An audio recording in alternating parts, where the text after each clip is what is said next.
Maaamin nating hindi madaling pag-usapan ng pera. Ngunit, kung nais mo magkaroon ng matatag at hinaharap na panlalapi, komunikasyon ang susi. Ang pangatlong punto ay baka maiyak ka pa.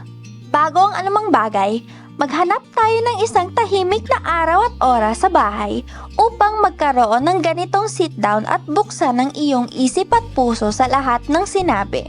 Unang tanong, saan mo nakikita ang iyong sarili sa loob ng 30 taon?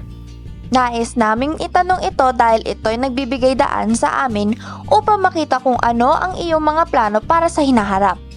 Kung maaari nating malaman kung ano ang gusto natin sa loob ng 30 taon, maaari nating simulan ang pagsasama-sama ng mga layunin sa panlalapi.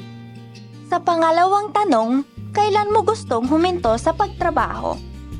Ang pagkilala sa impormasyong ito ay maaaring pagtakda ng mga deadline para sa nasabing mga layunin sa panlalapi.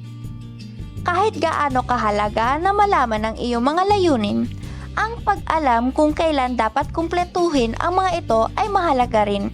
At ang panghuling tanong, anong mga pangarap mo para sa iyong mga anak? Hindi ikaw, ngunit ang mga bata na maaaring gusto mo. Ang kakayahang mag-isip ng ganito, kalayuan sa hinaharap na maaaring hindi madali, ngunit sa sandaling masasagot mo na ang mga tanong na ito, isa kang hakbang sa mas malapit na pagkakaroon na tunay na layuning iyon.